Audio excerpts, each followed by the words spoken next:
ಬಿಡದಿ ಭಾಗದ ರೈತರಿಗಾಗಿರ್ಬೋದು, ಆನೇಕಲ್ಲು, ಜಂಗಮಕೋಟೆ ಎಲ್ಲ ಭಾಗದ ರೈತರಿಗೂ ನಮಗೂ ಒಂದು ಆತ್ಮವಿಶ್ವಾಸ ಬಂತು. ಸರ್ಕಾರಗಳು ದೌರ್ಜನ್ಯಯುತವಾಗಿ ಈ ಭೂ ಸ್ವಾಧೀನ ಸೇರಿ ಎಲ್ಲ ಭೂ ಸ್ವಾಧೀನಗಳು ಮಾಡ್ತವೆ. ಇದರಲ್ಲಿ ಏನು ಸುಳ್ಳುಗಳಿದೆ ಅದನ್ನೆಲ್ಲ ಲೀಗಲಿ ಅವರು ಆನ್ಸರ್ ಮಾಡಿದ್ದಾರೆ ಆ್ಯಕ್ಚುಲಿ. ಆಮೇಲೆ ಜನನು 80% ಇದಕ್ಕೆ ಸಪೋರ್ಟ್ ಮಾಡ್ತಿದ್ದಾರೆ ಅಂತಲೂ ಹೇಳಿದ್ದಾರೆ. ಈ ಕಾನೂನ ಲಿಂಗ್ ಆಗುತ್ತೆ, ಆ ಕಾನೂನ ಲಂಗ್ ಆಗುತ್ತೆ ಅಂತ ಅಂದ್ಬಿಟ್ಟು ಎದುರಿಸ್ತಿದ್ದಾರೆ. ಅದೆಲ್ಲ ಒಂದು ಎದುರಿಕೆ ಹೋಗೋದಕ್ಕೆ ಇದು ತುಂಬ ಅನುಕೂಲ ಆಗುತ್ತೆ. ಈ ಒಂದು ಪಬ್ಲಿಕ್ ಹಿಯರಿಂಗು ಹೊಸದಾಗಿದೆ, ಜನಕ್ಕೆ ಅನುಕೂಲವಾಗಿದೆ. ರೈತರಿಗೆ ಒಳ್ಳೆ ವಿಚಾರವನ್ನು ನಮ್ಮ ನಿವೃತ್ತ ನ್ಯಾಯಮೂರ್ತಿಗಳಾದಂಥ ಗೋಪಾಲಗೌಡರು ಒಳ್ಳೆಯ ವಿಷಯನ ಹೇಳಿದ್ದಾರೆ. ರೈತರ ಪರವಾಗಿ ಎಲ್ಲ ರೈತರ ಪರವಾಗಿ ಹೇಳಿ ರೈತರಿಗೆ ಒಂದು ಧೈರ್ಯ ತುಂಬಿದ್ದಾರೆ. ಹಿಯರಿಂಗ್ಗೆ ಇವತ್ತೇನು ಗೋಪಾಲಗೌಡರು ಬಂದಿದ್ದಾರೆ, ನಿವೃತ್ತ ನ್ಯಾಯಾಧೀಶರು. ಅವ್ರು ಬಂದಮೇಲೆ ನಮ್ಮ ರೈತರಿಗೆ ಮತ್ತು ಈ ಒಂದು 26 ಹಳ್ಳಿಗೆ ಒಂದು ಜೀವ ಬಂದಿದೆ. ಕಾನೂನು ಯಾರಪ್ಪನ ಮನೆಯ ಸೊತ್ತಲ್ಲ ಅನ್ನೋದನ್ನ ಕ್ಲಿಯರ್ ಆಗಿ ನಮ್ಮೆಲ್ಲ ರೈತರಿಗೂ ಹೇಳಿದ್ದಾರೆ. ಕೇಳ್ತಿರಲ್ಲ, ವಿಧಾನಸೌಧದಲ್ಲಿ ಕೇಳ್ತಾರೆ, you want to show my ತಾಕತ್ ಅಂತ. ನಿನಗೆ ತಾಕತ್ತಿದ್ರೆ ಬನ್ನಿ ಇಲ್ಲಿಗೆ ತೋರಿಸಿ, ಇದು ಬರಡು ಭೂಮಿ ಅಂತ ತೋರಿಸಿ, ಆಗ ಒಪ್ಕೊಳ್ತೀವಿ. ಬಾಯಿಗೆ ಬಂದಿದ್ದು ಮಾತಾಡೋದಕ್ಕೆ ನಿಮಗೆ ಮುಖ್ಯಮಂತ್ರಿ ಸ್ಥಾನ ಕೊಡಲಿಲ್ಲ. ನಿಮ್ಮ ಹೋರಾಟಗಳನ್ನು ಈ ರೀತಿ ಮಾಡಬೇಕು, ಸಂವಿಧಾನ ಕೈಯಲ್ಲಿರಬೇಕು, ಹೋರಾಟ ನಮ್ಮ ಮನೆ ಮುಂದೆ ಇರಬೇಕು ಅಂತ ಹೇಳ್ಕೊಟ್ಟಿದ್ದಾರೆ. ನಾವು ಮಾಡ್ತೀವಿ. ಬಿಡದಿಯ ಏನು ಒಂದು ಟೌನ್ಶಿಪ್ಗೆ ವಿರೋಧವನ್ನು ಮಾಡಿ ಏನು ಪ್ರತಿಭಟನೆ ಮಾಡ್ತಾಯಿದ್ರು ರೈತರು.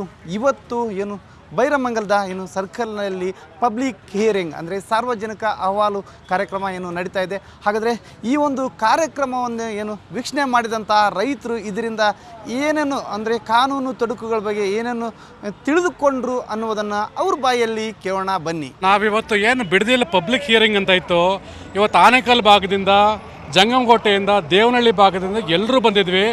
ಏನಕ್ಕೆ? ಪಬ್ಲಿಕ್ ಹಿಯರಿಂಗ್ ಏನಿರುತ್ತೆ ಅಂತ ನಮಗೂ ನೋಡಬೇಕಾಗಿತ್ತು, ಕಲ್ತ್ಕೊಬೇಕಾಗಿತ್ತು. ಬಟ್ ಇಲ್ಲಿಗೆ ಬಂದ ಮೇಲೆ ನಮಗೆ ಸಾಕಷ್ಟು ವಿಷಯಗಳು ಏನಿವತ್ತು ಬಿಡದಿ ಭೂಸ್ವಾಧೀನ ಪ್ರಕ್ರಿಯೆಯಲ್ಲೇ ಎಷ್ಟೋ ಲೋಪದೋಷಗಳು ಏನು ರೈತರಿಗೆ ಗೊತ್ತಾಗಲ್ಲ, ರೈತರ ಅವಿದ್ಯಾವಂತರು ಅಂತ ಏನು ಸರ್ಕಾರಗಳು ಅವ್ರ ಅಧಿಕಾರಿಗಳು ನೆನೆಸ್ಕೊಂಡಿರ್ತಾರೆ. ಇಂಥವ್ರು ಇರ್ತಾರೆ. ಇವತ್ತು ಏನು ವೇದಿಕೆ ಮೇಲೆ ಕುತ್ಕೊಂಡಿದ್ರು ಜಸ್ಟಿಸ್ ಗೋಪಾಲಗೌಡರು ಆದಿಯಾಗಿ ಎಲ್ಲರೂ ಕುತ್ಕೊಂಡಿದ್ರು. ಅವ್ರು ಒಂದೊಂದು ಸೆಕ್ಷನ್ ಒಂದೊಂದು ಲೂಪಲ್ಲಿ ಹೇಳ್ತಾ ಇದ್ದಾರೆ.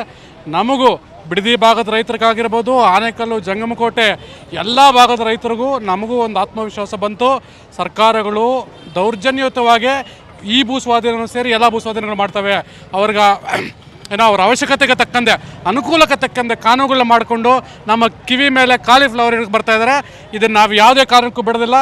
ಬಿಡದಿ ಟೌನ್ಶಿಪ್ ಆಗೋದಿಲ್ಲ. ಈ ಥರ ಕಿತ್ತೋಗಿರೋ ಕಾನೂನು ಮಾಡಿಕೊಂಡು ಬಿಡದಿ ಟೌನ್ಶಿಪ್ ಮಾಡೋಕ್ಕಾಗಲ್ಲ, ಆನೇಕಲ್ದಾಗಲ್ಲ, ಜಂಗಮಕೋಟೆದಾಗಲ್ಲ. ನಾವು ಗಟ್ಟಿಯಾಗಿ ಹೋರಾಟ ಮಾಡ್ತೀವಿ. ಪಬ್ಲಿಕ್ ಹಿಯರಿಂಗ್ನ ಭಾಗವಹಿಸಿದ್ರಿ, ಏನನ್ಸು? ಇಲ್ಲ, ಇದಾಗಬೇಕಾಗಿತ್ತು ಆ್ಯಕ್ಚುಲಿ. ಇವರು ಪಬ್ಲಿಕ್ ಹಿಯರಿಂಗ್ ಹೋದ್ರೆ ಆಟ ಆಡಿಸ್ತಾ ಇದ್ರು ಗೌರ್ಮೆಂಟು. ಸೊ ಇವತ್ತು ಜಸ್ಟಿಸ್ ಅವರೇ ಬಂದು ಇದರಲ್ಲಿ ಏನು ಸುಳ್ಳುಗಳಿದೆ ಅದನ್ನೆಲ್ಲ ಲೀಗಲಿ ಅವರು ಆನ್ಸರ್ ಮಾಡಿದ್ದಾರೆ ಆ್ಯಕ್ಚುಲಿ. ಆಮೇಲೆ ಜನನು 80% ಇದಕ್ಕೆ ಸಪೋರ್ಟ್ ಮಾಡ್ತಿದ್ದಾರೆ ಅಂತಲೂ ಹೇಳಿದ್ದಾರೆ. ಆಮೇಲೆ ಈ ಪಬ್ಲಿಕ್ ಹಿಯರಿಂಗಲ್ಲೇ ಇದು ಆಪೋಸಿಷನ್ ಯಾರಾದರೂ ಇದೆ ಅಂತಾರೆ, ಅವರೊಬ್ಬರು ಕಾಣಿಸ್ತಿಲ್ಲ ಆ್ಯಕ್ಚುಲಿ. ಅದೊಂದು. ಆಮೇಲೆ ಎನ್ವೈರ್ಮೆಂಟ್ಲಿ ಕೂಡ ಇದು ಬೈಂಡಿಂಗ್ ಆಗುತ್ತೆ.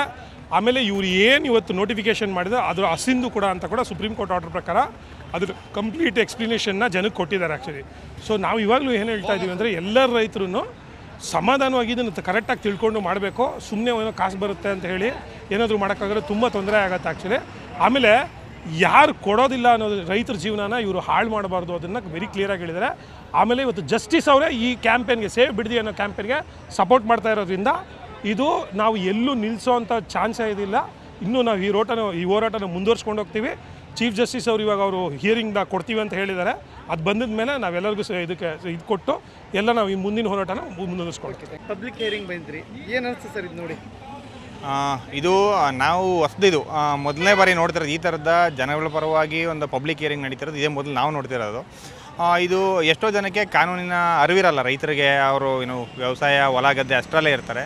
ಈ ಥರದ ಒಂದು ಕಾನೂನಿನ ಚೌಕಟ್ಟಿನಲ್ಲಿ ಈಗ ಜಸ್ಟಿಸ್ ಗೋಪಾಲಗೌಡರಂಥ ಹಿರಿಯ ಒಂದು ನ್ಯಾಯಾಧೀಶರಿದ್ದಾರೆ. ಅಂಥವ್ರ ಕಡೆಯಿಂದ ಕಾನೂನಿನ ಪಾಠ ರೈತರಿಗೆ ಆಗ್ತಿದೆ. ಇವತ್ತು ಸುಮಾರು ಅಧಿಕಾರಿಗಳು ಅರ್ಧ ತಿಳ್ಕೊಂಡಿರೋಂಥ ದಲ್ಲಾಳಿಗಳ ಮುಖಾಂತರ ಎದುರಿಸ್ತಿದ್ದಾರೆ. ಏನಂತ ರೈತರು ಈ ಕಾನೂನ ಲಿಂಗ್ ಆಗುತ್ತೆ, ಆ ಕಾನೂನ ಲಂಗ್ ಆಗುತ್ತೆ ಅಂತ ಅಂದ್ಬಿಟ್ಟು ಎದುರಿಸ್ತಿದ್ದಾರೆ. ಅದೆಲ್ಲ ಒಂದು ಎದುರಿಕೆ ಹೋಗೋದಕ್ಕೆ ಇದು ತುಂಬ ಅನುಕೂಲ ಆಗುತ್ತೆ. ಈ ಒಂದು ಪಬ್ಲಿಕ್ ಹಿಯರಿಂಗು ಹೊಸದಾಗಿದೆ, ಜನಕ್ಕೆ ಅನುಕೂಲವಾಗಿದೆ. ರೈತರಿಗೆ ಏನೆಲ್ಲ ಕಾನೂನು ಇರ್ತವೆ ಅದೆಲ್ಲ ಜಸ್ಟಿಸ್ ಹೌದು, ಖಂಡಿತವಾಗ್ಲೂ ಭೂಸ್ವಾಧೀನಕ್ಕೆ ಸಂಬಂಧಪಟ್ಟಂಗೆ ಸುಮಾರು ಅಡೆತಡೆಗಳ ಇದೆ. ಅಂದರೆ ಯಾವುದೇ ಪ್ರೊಸೀಜರ್ ಕರೆಕ್ಟಾಗಿ ಮಾಡದೆ ಭೂಸ್ವಾಧೀನ ಏಕಾಏಕಿ ಬಂದು ರೈತರಿಗೆ ನೋಟಿಸ್ ಕೊಟ್ಬಿಟ್ರೆ ಅಷ್ಟೇ ಭೂಸ್ವಾಧೀನ ಅಂತ ಅಂದ್ಬಿಟ್ಟು ಸರ್ಕಾರ ಎದುರಿಸ್ತಿತ್ತು. ಆ ಹೆದರಿಕೆಗಳೆಲ್ಲ ಇವತ್ತು ರೈತರಲ್ಲಿ ಹೋಗಿದೆ, ಒಂದು ಭಯ ಹೋಗಿದೆ. ಭೂಸ್ವಾಧೀನ ಅನ್ನೋ ಒಂದು ಗುಮ್ಮ ಏನಿದೆ ಅದು ಅವ್ರ ಪೇಪರಲ್ಲಿ ಕೊಟ್ಟಷ್ಟು ಮಾತ್ರಕ್ಕೆ ಅಲ್ಲ. ಅದು ಅದರಲ್ಲಿ ಈ ಥರ ಸುಮಾರು ಕಾನೂನು ಚೌಕಟ್ಟಲ್ಲಿ ಸುಮಾರಷ್ಟು ಏನೂ ಮಾಡ್ದೇ ಭೂಸ್ವಾಧೀನಕ್ಕೆ ಮಾಡ್ತಿದ್ದಾರೆ. ಅದು ರೈತರ ಗರ್ವ ಆಗಿದೆ. ಪಬ್ಲಿಕ್ ಹಿಯರಿಂಗ್ ಇತ್ತು ಜನತಾನೆಲೆ, ಏನು ಅನಿಸ್ತು ಸರ್? ಏನೇನು ತಿಳ್ಕೊಂಡಿದ್ದಾರೆ ಇಲ್ಲಿ ಉಪಯೋಗ ಅಂದರೆ ರೈತರಿಗೆ ಒಳ್ಳೆ ವಿಚಾರವನ್ನು ನಮ್ಮ ನಿವೃತ್ತ ನ್ಯಾಯಮೂರ್ತಿಗಳಾದಂಥ ಗೋಪಾಲಗೌಡರು ಒಳ್ಳೆಯ ವಿಷಯನ ಹೇಳಿದ್ದಾರೆ ರೈತರ ಪರವಾಗಿ. ಎಲ್ಲ ರೈತರ ಪರವಾಗಿ ಹೇಳಿ ರೈತರಿಗೆ ಒಂದು ಧೈರ್ಯ ತುಂಬಿದ್ದಾರೆ. ನಾನೀಗ ಚನ್ನರಾಯಪಟ್ಟಣ ಹೋಬಳಿ ದೇವನಹಳ್ಳಿ ಚನ್ನರಾಯಪಟ್ಟಣ ಇಂದ ಬಂದಿರೋ ರೈತ. ನಾನು ಅಲ್ಲಿ ಭೂಮಿ ಉಳಿಸ್ಕೊಂಡಿದ್ದೀನಿ. ನಮ್ಮ ಭಾಗಕ್ಕೆ 4 ಬಾರಿ ಬಂದು ಇದೇ ಜಸ್ಟಿಸ್ ಗೋಪಾಲಗೌಡರು 4 ಸಾರಿ ಬಂದು ನಮ್ಮ ಭೂಮಿ ಉಳಿಸ್ಕೊಟ್ಟಿದ್ದಾರೆ. ನಮ್ಮ ಸತತವಾಗಿ ನಾವು 4 ವರ್ಷ ಹೋರಾಟ ಮಾಡಿದ್ವಿ. ಆ 4 ಸಾರಿ ನಮ್ಮ ಹತ್ರ ಬಂದಿದ್ದರು. 50ನೇ ದಿನ ನಮ್ಮ ಹೋರಾಟ ಶುರು ಮಾಡಿ 50ನೇ ದಿನಕ್ಕೆ ಬಂದು ನಮಗೊಂದು ಧೈರ್ಯ ಕೊಟ್ಟರು. ಅವರ ಧೈರ್ಯದ ಮೇಲೆ ನಾವು ಹೋರಾಟ ಮಾಡಿದ್ವಿ. ಕಾನೂನಾತ್ಮಕವಾಗಿ ಭೂಮಿ ತಗೊಳಕ್ಕೆ ಬರಲ್ಲ, ಅವ್ರು ನೋಟಿಫಿಕೇಷನ್ ಮಾಡಿರೋದೇ ತಪ್ಪಿದೆ, ಇದಕ್ಕೆ ನೀವು ಭಯಪಡಬೇಡ್ರಿ, ನಾವು ನಿಮ್ಮ ಪರವಾಗಿ ಇರ್ತೀರಿ ಅಂತ ಹೇಳಿದರು.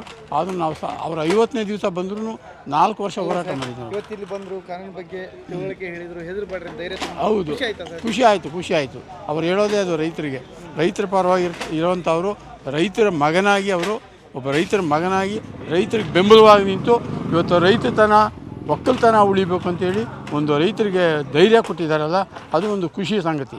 ಯಾಕಂದರೆ ವ್ಯವಸಾಯನೇ ಇಲ್ಲ ಅಂದರೆ ಕಾರ್ಯಕ್ರಮಗಳಾದರೆ ರೈತರಿಗೆ ಸ್ವಲ್ಪ ಧೈರ್ಯ ಬರುತ್ತೆ. ಇವರು ಇಂಥವ್ರು ಇದ್ರೇ ಧೈರ್ಯ ಬರೋದು. ನಮಗೇನು ಹೋರಾಟ ಅನ್ನೋದು ಗೊತ್ತಿರಲಿಲ್ಲ. ಇವರು 50ನೇ ದಿನಕ್ಕೆ ಬಂದು ನಮಗೊಂದು ಬೆಂಬಲ ಕೊಟ್ಟು ನಿಮ್ಮ ಭೂಮಿ ಉಳಿಸ್ಕೊಬೇಕು ಅಂತೇಳಿ ಧೈರ್ಯ ಕೊಟ್ಟಿದ್ದರಿಂದ ಉಳಿಸ್ಕೊಂಡಿದ್ದೀರಿ. ಅದೇ ಥರ ಇಲ್ಲಿನ ಭೂಮಿನೂ ಉಳಿಬೇಕು, ಈ ರೈತರ ತನ ಉಳಿಬೇಕು, ಒಕ್ಕಲ್ತನ ಉಳಿಬೇಕು ಅಂತೇಳಿ ನಾವು ಅವ್ರು ಬೆಂಬಲ ಕೊಡೋದಕ್ಕೋಸ್ಕರ ಬಂದಿದ್ದೀರಿ. ಗೋಪಾಲಗೌಡರು ಒಳ್ಳೆ ವಿಚಾರ ಹೇಳಿದ್ದಾರೆ, ರೈತರಿಗೆ ಧೈರ್ಯ ತುಂಬಿದ್ದಾರೆ. ಇದು ಖುಷಿ ಪಡೋಂಥ ವಿಚಾರ. ನಂಜಪ್ಪ, ನಲ್ಲಪ್ಪನಹಳ್ಳಿ, ಚನ್ನರಾಯಪಟ್ಟಣ ಭೂಸ್ವಾಧೀನ ನೋಡಿ. ಹಿಯರಿಂಗ್ಗೆ ಇವತ್ತೇನು ಗೋಪಾಲಗೌಡರು ಬಂದಿದ್ದಾರೆ, ನಿವೃತ್ತ ನ್ಯಾಯಾಧೀಶರು. ಅವ್ರು ಬಂದಮೇಲೆ ನಮ್ಮ ರೈತರಿಗೆ ಮತ್ತು ಈ ಒಂದು 26 ಹಳ್ಳಿಗೆ ಒಂದು ಜೀವ ಬಂದಿದೆ. ಯಾಕೆ ಅಂತಂದರೆ ಈ ರೂಲ್ಸ್, ಈ ಸೆಕ್ಷನ್ಗಳನ್ನ ಇವರೇ ಸೃಷ್ಟಿ ಮಾಡಿ ಇಲ್ಲಿ ಏನಾದರೂ ಮಾಡ್ತಾಯಿದ್ದಾರೆ. ಇವರು ಅದನ್ನೂ ಕೂಡ ಮಾಡಿಲ್ಲ. ಏನು ಮಾಡಬೇಕು ಅಂದರೆ ಇವ್ರಿಗೇನೆಂದರೆ ಅನ್ಯಮರಕ್ಕೆ ಹೋಗಿ ಕಿಕ್ ಬ್ಯಾಕ್ ಕೊಟ್ಕೊಂಡು ಯಾರೋ ರಾಬರ್ಟ್ ವಾದ್ರಾ ಮತ್ತೊಬ್ಬ ಯಾರೋ ಒಬ್ಬ ರಿಯಲ್ ಎಸ್ಟೇಟ್ ದಂಧೆಕೋರರಿಗೆ ಈ ಭೂಮಿಗಳನ್ನ ರೈತರುಗಳನ್ನ ಹಾಳು ಮಾಡಿ ಕೊಡಬೇಕು ಅಂತಿದ್ದಾರೆ. ಇವತ್ತು ನಮಗೊಂಥರ ಜೀವ ಬಂದಿದೆ. ಗೋಪಾಲಗೌಡರು ಬಂದಿದ್ದಾರೆ. ಯಾವುದೇ ಕಾರಣಕ್ಕೂ ಕೂಡ ಭೂಮಿನ ಯಾವ ರೈತರುಗಳು ಬಿಟ್ಕೊಡಲ್ಲ. ಇಲ್ಲಿ ನಾವಿಲ್ಲಿ ಸಭೆ ಮಾಡ್ತಾಯಿದ್ರೆ ನಿಮ್ಮ ಹಿಂಭಾಗಲಿಂದ ಹೋಗಿ ನೋಟಿಸ್ ಕೊಡ್ತಾಯಿದ್ದಾರೆ. ಎಲ್ಲ ಅನ್ಯ ಮಾರ್ಗದ ಮೂಲಕನೇ ಮಾಡ್ತಿದ್ದಾರೆ. ಏನು ಹೇಳಿದ್ರು ಮುಖ್ಯಮಂತ್ರಿ ಡಿ ಕೆ ಶಿವಕುಮಾರ್ ಅವರು, ನಾವು ಏನಾದರೂ ಸಲಹಾ ಸಮಿತಿನ ರಚನೆ ಮಾಡ್ತೀವಿ ಅಂತ ಹೇಳಿದ್ರು. ಮಣ್ಣು ತಿನ್ನಕ್ಕೆ ಮಾಡ್ತಿದ್ದಾರೆ ಈ ಕೆಲಸನ. ಸಲಹಾ ಸಮಿತಿ ರಚನೆ ಮಾಡ್ತೀನಿ ಅಂತ ಹೇಳಿ ಅಲ್ಲಲ್ಲಿ ಹೋಗಿ ಹಿಂದ್ಗಡೆಯಿಂದ ನೋಟಿಸ್ ಕೊಡ್ತಾಯಿದ್ದಾರೆ. ಮೊನ್ನೆ ಟೈಮ್ಸ್ ಆಫ್ ಇಂಡಿಯಾ ಅನ್ನೋ ಒಂದು ಪೇಪರಲ್ಲಿ ನೋಟಿಸ್ ಜಾರಿ ಮಾಡಿದ್ದಾರೆ. ಕೊಟ್ಟು ಮನೆಗೆ ಹಾಕ್ತಾಯಿದ್ದಾರೆ. ಮೊದಲು ವಿಜಾವಣೆ ಮಾಡಿದರು. ಈಗ ಪತ್ರಿಕೋದ್ಯಮ ನಿಮ್ಗೆ ಗೊತ್ತಾಗುತ್ತೆ ಏನಾಗುತ್ತೆ, ಏನು ಪರಿಸ್ಥಿತಿ ಅಂತ ಅಂದ್ಬಿಟ್ಟು. ಯಾವುದೇ ಕಾರಣಕ್ಕೂ ಕೂಡ ಏನು ಪಬ್ಲಿಕ್ ಹಿಯರಿಂಗ್ ಇವತ್ತು ಏನು ಮಾಡಿದ್ದಾರೆ, ಇದರಿಂದ ಸಾಕಷ್ಟು ಅನುಕೂಲ ಆಗುತ್ತೆ. ಮತ್ತು ರೈತಾಪಿ ವರ್ಗದವ್ರಿಗೆ ಒಂದು ಈ ಭಯದ ವಾತಾವರಣ ಹೋಗಲಾಡಿದೆ ಇವತ್ತು. ಹೆಂಗಿದೆ ಮೇಡಮ್ ಎಕ್ಸ್ಪೀರಿಯನ್ಸ್? ಏನು ಅನಿಸ್ತು ಇದನ್ನೆಲ್ಲ ನೋಡಿದಾಗ? ಅಲ್ಲ, ಇವತ್ತು ಬಂದಿದ್ದು ರಿಟೈರ್ಡ್ ಜಸ್ಟಿಸ್ ಗೋಪಾಲ್ ರೆಡ್ಡಿ ಅವರು, ಗೋಪಾಲ್ ಗೌಡ ಅವರು. ಇವತ್ತು ಅವ್ರು ಏನು ಬಂದು ಹೇಳಿದ್ರು, ಇಷ್ಟು ದಿನ ಏನು ಹೇಳ್ತಾ ಇದ್ರು ಅಂದರೆ, ಸರ್ಕಾರಗಳು ನಾವು ಮಾಡಿದ್ದೇ ಸರಿ, ನಾವು ಹಾಕಿದ್ದೇ ಗೆರೆ, ಅದನ್ನು ನೀವು ದಾಟಬಾರ್ದು, ಇದೇ ಲಕ್ಷ್ಮಣ ರೇಖೆ ಅಂತ ಹೇಳ್ತಾ ಇದ್ರು. ಇವತ್ತು ಇಲ್ಲಿ ಬಂದು ಇವರು ಹೇಳಿಕೊಟ್ರು, ಕಾನೂನು ಯಾರಪ್ಪನ ಮನೆಯ ಸೊತ್ತಲ್ಲ ಅನ್ನೋದನ್ನು ಕ್ಲಿಯರ್ ಆಗಿ ನಮ್ಮೆಲ್ಲ ರೈತರಿಗೂ ಹೇಳಿದ್ದಾರೆ. ಇವರು ಮಾತ್ರ ಸಂವಿಧಾನ ಕೈಯಲ್ಲಿ ಹಿಡ್ಕೊಂಡು ದೇಶನ ಸುತ್ತಬಹುದು, ಆಯಿತಾ? ಇವತ್ತು ಏನು ನಮ್ಮ ಮಕ್ಕಳ ಮೇಲೆ ಈಗ ನೀಟ್ ಎಕ್ಸಾಮ್ ಏನಿದೆ ಅಂತ ನಮ್ಮ ರಾಜ್ಯದ ಮುಖ್ಯಮಂತ್ರಿ ಹೇಳ್ತಿದ್ರು, ಧಿಕ್ಕಾರಕ್ಕೆ ಬೆಲೆ ಇಲ್ಲ ಅಂತ. ಇವತ್ತು ಯಾಕೆ ಅವರು ಅದೇ ಧಿಕ್ಕಾರಗಳನ್ನು ಕೂಗುತ್ತಾ ದೆಹಲಿಯಲ್ಲಿ ಕೂತ್ಕೊಂಡಿದ್ದಾರೆ ಸ್ವಾಮಿ? ಇವ್ರಿಗೊಂದು ನ್ಯಾಯ, ನಮಗೊಂದು ನ್ಯಾಯನ? ನಾವು ರೈತರು ನಮ್ಮ ಧರಣಿ ಪ್ರದೇಶಗಳಲ್ಲಿ ಧಿಕ್ಕಾರ ಕೂಗಿದಾಗ ನಮ್ಮನ್ನು ಎಷ್ಟು ಹೀಯಾಳಿಕೆಯಿಂದ ನೋಡಿದ್ರು. ಇವತ್ತು ಇಲ್ಲಿಂದ ಡೆಲ್ಲಿಗೆ ಹೋಗಿದ್ದಾರೆ. ನಾವು ರೈತರು, ಕರ್ನಾಟಕದ ರೈತರು, ನಮಗೆ ಇವ್ರ ಮನೆ ಏನು ದೂರ ಇಲ್ಲ, ನಾವು ಹೋಗಿ ಕೂರ್ಬೋದು ಅಲ್ವಾ? ಯಾಕಂದರೆ ನಮಗೆ ಧರಣಿಯನ್ನು ಹೇಗೆ ಮಾಡಬೇಕು ಅಂತ ತೋರಿಸ್ಕೊಡ್ತಾ ಇರೋದು ಇವ್ರಿಗೆ ನಾವು ಧನ್ಯವಾದಗಳು ಹೇಳ್ತೀವಿ. ನಾವು ಇಷ್ಟು ದಿನ ಏನು ಅಂದ್ಕೊಳ್ತಾ ಇದ್ವಿ, ಲೋಕಲ್ MLA ಯಾರಿದ್ದಾರೆ ಅಲ್ಲಿ ಹೋಗಬೇಕು, ಅಲ್ಲಿ ಧರಣಿ ಮಾಡಬೇಕು ಅಂತ.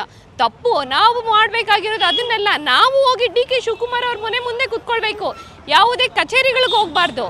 ನಾವು ಯಾಕೆ ಹೋಗ್ಬೇಕು ಕಚೇರಿಗಳಿಗೆ? ಕಚೇರಿಯಲ್ಲಿ ಅವ್ರು ಇರ್ತಾರೇನೋ ನಮಗೆ ಗೊತ್ತಿಲ್ಲ. ಅಲ್ಲಿ ಬೇಕಾದ್ರೆ ಪರ್ಮಿಷನ್ ತೊಗೊಳ್ಬೇಕು. ಮನೆಗಳು ಹೋಗ್ಬೇಕಾದ್ರೆ ಏನು ತೊಗೊಳೋಂಗಿಲ್ವಲ್ಲ, ನಾವು ಹೋಗಿ ಕೂತ್ಕೊಳ್ತೀವಿ. ಮತ್ತು ಇನ್ನೊಂದು, ಇವ್ರು ಹೇಳ್ತಾ ಇದ್ರು ಬರಡು ಭೂಮಿ ಅಂತ.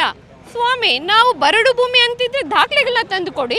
ಪ್ರತಿ ಬಾರಿನೂ ನಮ್ಮ ಭೂಮಿ ಫಲವತ್ತತೆ ಅಂತ ನಾವೇ ಯಾಕೆ ದಾಖಲೆ ಕೊಡಬೇಕು? ತೋರಿಸಿ, ನೀವು ಕೊಡಿ ನೋಡೋಣ. ಬರಡು ಭೂಮಿ ಅಂದರೆ ದಾಖಲೆಗಳು ಕೊಡಿ ನೋಡೋಣ, ನಿಮ್ಮ ತಾಕತ್ತಿದ್ರೆ. ಯಾಕೆ ದಮ್ಮಿಲ್ವಾ, ತಾಕತ್ತಿಲ್ವಾ? ಕೇಳ್ತಿರಲ್ಲ, ವಿಧಾನಸೌಧದಲ್ಲಿ ಕೇಳ್ತಾರೆ, you want to show my ತಾಕತ್ ಅಂತ. ನಿನಗೆ ತಾಕತ್ತಿದ್ರೆ ಬನ್ನಿ ಇಲ್ಲಿಗೆ, ತೋರಿಸಿ ಇದು ಬರಡು ಭೂಮಿ ಅಂತ ತೋರಿಸಿ ಆಗ ಒಪ್ಕೊಳ್ತೀವಿ.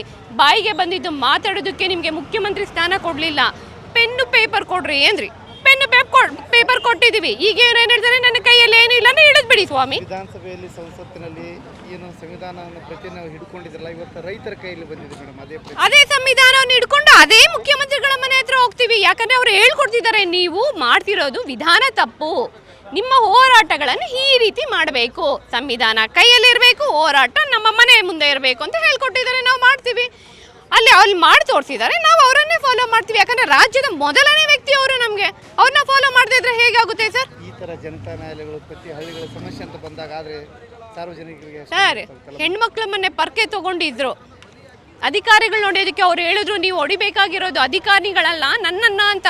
ಕರೆಕ್ಟು, ನಾಳೆ ದಿನ ಪರ್ಕೆ ಇಲ್ಲಿಂದ ಅಲ್ಲಿಗೂ ಹೋಗುತ್ತೆ. ನಾವು ಅದಕ್ಕೇನು ಎದುರೋದಿಲ್ಲ. ನಮ್ಮನ್ನು ಸಾಯಿಸ್ತೀರಾ ಸಾಯಿಸ್ಲಿ, ನಾವೇನು ಭಯ ಪಡೋದಿಲ್ಲ. ನಾವು ಸಾಯಿಸ್ಲಿಕ್ಕೂ ರೆಡಿ ಆದರೆ ನಮ್ಮ ಭೂಮಿಗಳನ್ನು ನಾವು ಕೊಡೋದಿಲ್ಲ.